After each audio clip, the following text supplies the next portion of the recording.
Le volontariat, c'est bien. Pourquoi? Parce que à 16 ans, on va déjà commencer à voir ce que c'est que le monde des sapeurs-pompiers. On va commencer déjà à faire à acquérir les premières bases. Et ça va vous permettre, après, de savoir c'est mon truc ou c'est pas mon truc. Parce que à quoi bon, on va dire, faire des sacrifices pour arriver dans un milieu qui, en fin de compte, n'est pas le nôtre. Alors que le volontariat, moi, il y a très longtemps maintenant que je suis dans le milieu des sapeurs-pompiers, très longtemps que je m'occupe de formation, très longtemps que j'ai vu des jeunes qui, à partir du volontariat, un jour, on fait 1 an, 2 ans, 3 ans, 4 ans, 5 ans comme volontaire, et arrivé vers 18, 19 ou 20 ans, ont passé le concours et sont sapeurs-pompiers professionnels. Par contre, j'ai vu des jeunes qui avaient envie d'être sapeurs-pompiers, mais qui se sont rendus compte à travers le volontariat qu'il y a beaucoup de contraintes quand on est sapeur-pompier, on discutera tout à l'heure de tout ça. Il y a des fois des choses qui sont peut-être pas toujours faciles à voir, peut-être pas toujours faciles à vivre.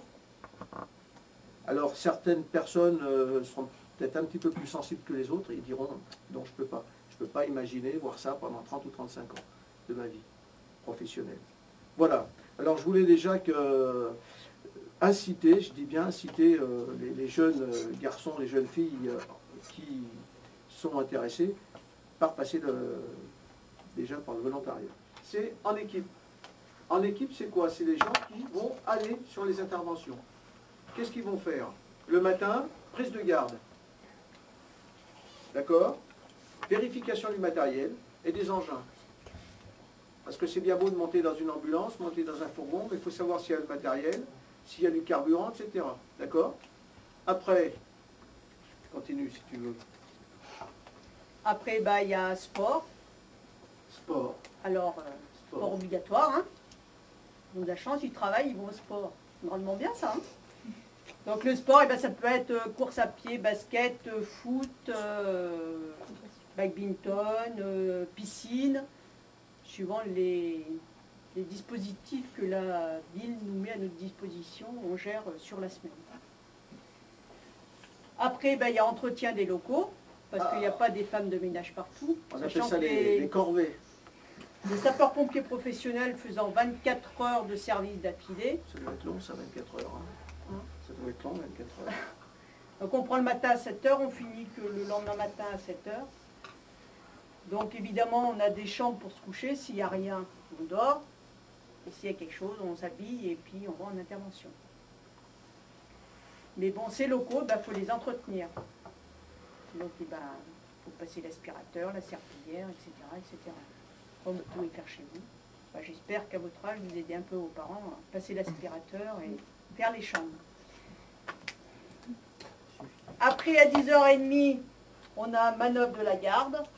Alors, qu'est-ce que la manœuvre de la garde? On s'entraîne soit avec des lances et des tuyaux à faire comme s'il y avait un feu, ou alors on s'entraîne à faire des sauvetages, ou alors on s'entraîne quand on est en présence de produits chimiques sur un accident, qu'est-ce qu'on doit faire, qu'est-ce qu'on doit utiliser, etc., etc. Ou alors on a des manœuvres secourisme, c'est-à-dire le blessé présente ça et ça, donc il y a des moniteurs dans le centre de secours qui sont là pour dire aux gens non, c'est pas exactement ça, c'est comme ça, c'est comme ça. Alors surtout qu'en ce moment, on a une grosse réforme au niveau du secourisme. Alors c'est pas forcément simple, quoi, parce que ça change assez souvent. À midi, c'est déjeuner pour tout le monde. On a garde passive jusqu'à 13h30.